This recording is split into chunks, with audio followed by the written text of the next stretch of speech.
नमस्कार, स्वागत है आपका एबीपी लाइव में। इस वक्त मौजूद हैं हम अलीगढ़ में।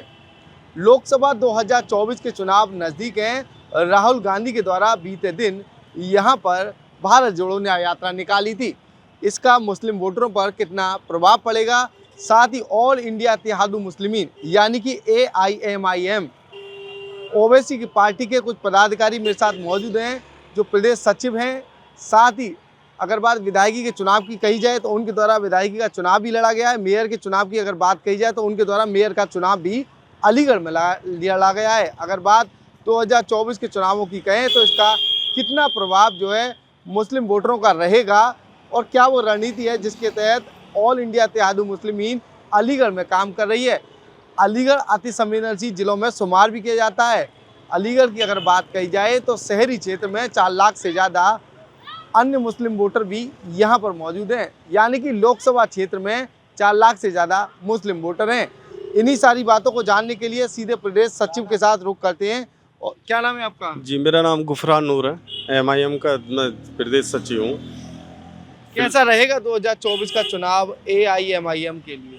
बहुत अच्छा रहेगा, इसमें कोई दो राय नहीं है कि आज मुस्लिम और दलित जाग चुका है और इंशाअल्लाह देखिए बहुत बेहतर होने वाला है 2024 का चुनाव AIMIM पार्टी के लिए।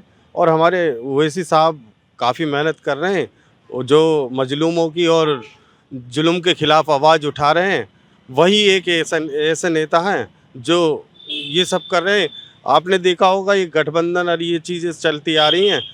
कहीं मुस्लिम और दलितों के खिलाफ़ कोई कानून पारित होता है, संसद में आता है, तो ये लोग जो अपने आप को नाम नियाज सेकुलर पार्टी बोलती हैं, ये वॉकआउट कर जाती हैं ताकि इन्हें उस पर जवाब नहीं देना पड़े। तो बस एक बहाना ढूंढ रखा, वॉकआउट। तो हमें ये बताइए, हम इन्हें क्यों वोट करें गठबंधन को? क्योंकि ये जीतने के बाद भी भाजपा में चले जाते हैं और ये होता रहा है। आपने देखा होगा आज भी जो राज्यसभा सांसद में वोटिंग हुई है उसमें भी सारे MLA जितने भी सपा के MLA थे, करीबन 8-10 MLA सपा के, बसपा के, मतलब सब टूट के कांग्रेस के उसमें जा रहे हैं भाजपा में। तो क्या फ़ायदा इन्हें वोट देने से? हमें ये बताइए। हम इसलिए परेशान हैं कि भाई आपको पहले चलिए, आपके लिए एक पार्टी नहीं थी, लीडरशिप नहीं थी। आज ऊपर वाले का, अल्लाह का शुक्र है कि आपका लीडर अच्छा है, बेहतरीन है, हज़ारों में एक है। तो सभी पार्टी के जितने भी नेता लोग हैं लगातार 2024 के लोकसभा चुनाव की तैयारियों में लगे हुए हैं। क्या ओवैसी साहब की जो पार्टी आपकी, क्या उनके कोई बड़े दिग्गज नेता या स्टार वो जो अलीगढ़ में आए या फिर प्रचार वगैरह शुरू किया, कहाँ कोई मेहनत दिख रही है आपको? देखिए, मेहनत आप ये बताइए, आपके कौन ये जो बड़ी बड़ी पार्टी है इनके स्टार कहाँ हैं? सिर्फ राहुल गांधी सड़कों पे उस टाइम आ जाते हैं या अखिलेश जी जब इलेक्शन आते हैं। ये सब बरसाती मेंढक हैं, ये कुछ नहीं है। आप देखिए कितने अत्याचार हुए, कोई बोला है? कहाँ दंगे हुए, कोई बोला? कोई नहीं बोलने के लिए तैयार है। मुसलमान को तो सिर्फ देखिए जब भी झगड़ा होता मरता मुसलमान, जेलों में मुसलमान हैं और कारोबार का नुकसान मुसलमानों का, यही सब चीज़ चलती आई है। जैसे राहुल गांधी बीते दिन अलीगढ़ में आए तो इसका कितना प्रभाव रहेगा मुस्लिम वोटरों पर? क्या मुस्लिम वोटर राहुल गांधी की तरफ रुख करेगा, क्या लगता है आपको? देखिए, मुस्लिम अब जाग चुका है। मुस्लिम अब अपना हकूक दोनों चाहता है कि भाई हिस्सेदारी हो हमारी। जब तक हिस्सेदारी नहीं होगी तो हम कोई भागीदारी उसमें नहीं करेंगे किसी भी कीमत पर, चाहे वो गठबंधन या कैसे भी बनवा लीजिए, कुछ नहीं होने वाला। क्योंकि मुसलमानों ने उत्तर प्रदेश के अंदर देख लिया अखिलेश साहब से कह के कि भाई एक अपनी, हमारा नहीं, अपनी पार्टी का ही कोई मुसलमान उप मुख्यमंत्री बना दीजिए। उन्होंने उस बात को भी स्वीकार नहीं किया। तो कहाँ हम लोग, ये लोग सिर्फ वोट बटोरने के लिए मुसलमान, और हम लोग भीड़ इकट्ठा करके इनके पास, इनके मंचों तक ले जाएं और वोट डालें, और जब ये वोटों में इनका एक जमूह तैयार हो जाए, एक समूह तैयार हो जाए, तो ये जाकर भाजपा की गोद में बैठ जाते हैं। अलीगढ़ जो अति संवेदनशील जिलों में जो शुमार किया जाता है, कितने यहाँ के मुस्लिम वोटर हैं, कितना रुख रहता है वोटरों? नहीं, मुस्लिम वोटर करीबन MP में 4.5 लाख हैं पूरे उसमें ज़िले में, और वैसे विधानसभा सीटों पर भी अच्छी खासी वो है मुसलमानों की। लेकिन क्या फ़ायदा? कोई पूछने के लिए नहीं है, कुछ काम करने के लिए नहीं। लोग मतलब अपने मफाद के लिए कुछ भी कर सकते हैं। अब अजीत सिंह ये आपके जयंत चौधरी साहब हैं, कितना वोट दिया था हमने 2022 के अंदर मुसलमानों ने गठबंधन को। आप सोचिए कहाँ बैठे हैं आज हैं। उनके एमएलए को हम वोट दें और जाकर भाजपा में बैठ जाएं।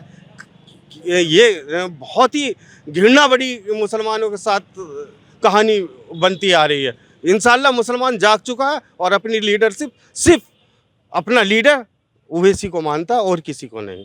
आपने भी कई चुनाव लड़े हैं, कौन कौन से चुनाव लड़े हैं और कितने वोट आपको मिले हैं अलीगढ़ में?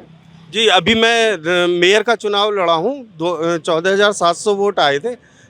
ताकि दरअसल इतनी तैयारी भी नहीं थी हम लोगों की। अचानक से हमसे कहा गया कि भाई आपको मेयर का चुनाव लड़ना, तो इसलिए हम अलीगढ़ में लड़े, वरना हमारी तैयारी होती तो बहुत वोट आता। उससे पहले ही विधायकी का चुनाव लड़ा था आपने? विधायकी का मैं बरौली से लड़ा था, जब उसमें कोई इतना वो नहीं था। दूसरी पार्टी से लड़ा था मैं, मुख्तार अंसारी साहब की पार्टी थी, उससे लड़ा था मैं। क्या कहेंगे, राह आसान है AIMIM की? नहीं, राह आसान होने वाली है, अभी तो है, लेकिन इंशाअल्लाह बहुत जल्दी कवर कर रहे हैं हम।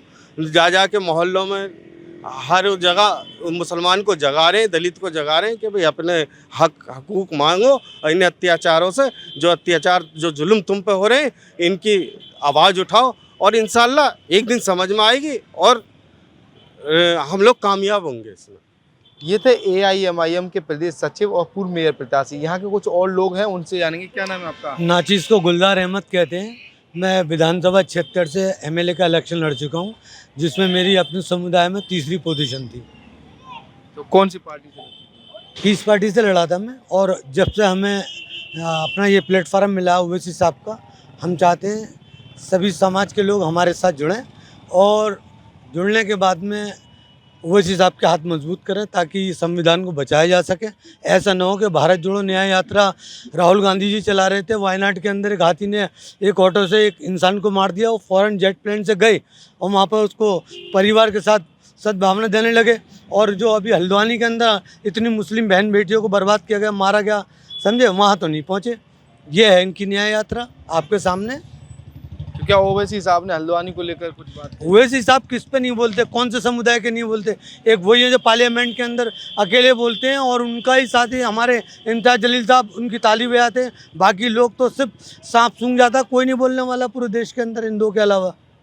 तो क्या मुस्लिम नेताओं की ज़रूरत है, तो क्या कहना चाहेंगे? मुस्लिम नेताओं की ज़रूरत नहीं है, सेकुलर नेताओं की ज़रूरत है। कोई भी समाज का हो, मुस्लिम नेता से मतलब नहीं है।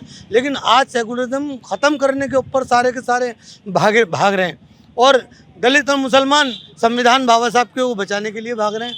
अब आपस में दलितों को मुसलमानों को सोचना है भाई कैसे बाबा साहब का संविधान बचाना है, वो देखना है। तो क्या लग रहा है 2024 में कौन चुनाव जीतेगा, क्या लग रहा है? देखो, जीतना हारना तो ये सब ईश्वर को मालूम है, लेकिन हर आदमी का काम है कोशिश करना, समझे। हमारे बड़ों ने, बाबा साहब ने अपने समाज को समझाया, तो हमें उनके बताए हुए रास्ते पे चलना चाहिए। संविधान को बचाने के लिए एकजुट होकर 2024 में जो फिरका परस्त ताकत है उन्हें रोकना चाहिए।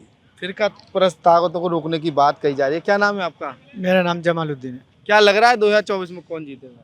2024 में देखिए, जिस तरीके से राजनीति चल रही है दोगलेपन की, वो तो नहीं होनी चाहिए। और अगर हमारे ओवैसी साहब मेहनत जिस तरीके से कर रहे हैं और दलित समाज को और पिछड़े समाज को और मुसलमानों को अगर उन समझ जाएं थोड़ा सा, तो बहुत कुछ अच्छा हो सकता है। जिस तरीके से अभी हल्द्वानी की हमारे भाई साहब ने बताया, हल्द्वानी में इस तरीके से हुआ है, कोई भी बोलने को तैयार नहीं है। और एक ओवैसी साहब हैं जो बोलने को हर जगह तैयार होते हैं, जिन्होंने राजस्थान में आसिफ और जुनेद साहब को मारा गया था जलाकर, कोई बोलने को तैयार नहीं होता। जिस तरीके से पार्लियामेंट में ओवैसी साहब ने बोला, तो ऐसे ही सेकुलर नेता की ज़रूरत है। चाहे वो हमारे ओवैसी साहब तो ही हैं, अदरवाइज़ और भी हों, तो इस समाज को कुछ अच्छा मिले। और नहीं तो अगर नहीं समझेगी पब्लिक, तो इसी तरीके से दलित और मुसलमान पिछड़े वर्ग को मारा जाएगा, कूटा जाएगा, और जो वैसे लोग हैं वो राज करेंगे। वैसे लोग राज करेंगे। क्या कहेंगे, राहुल गांधी अलीगढ़ आए थे, तो क्या लग रहा है कांग्रेस को वोट मिल पाएगा? जी मिल पाएगा। हुँ? नहीं नहीं मिल पाएगा। देखिए कहीं ना कहीं साफ तौर पर ओवैसी की पार्टी के जो पदाधिकारी हैं उनके द्वारा ओवैसी साहब को काफ़ी मजबूत बताया है। दलितों और मुस्लिमों को जोड़कर आगे आने की बात कही जा रही है। एबीपी लाइव से खालिद अंसारी, अलीगढ़।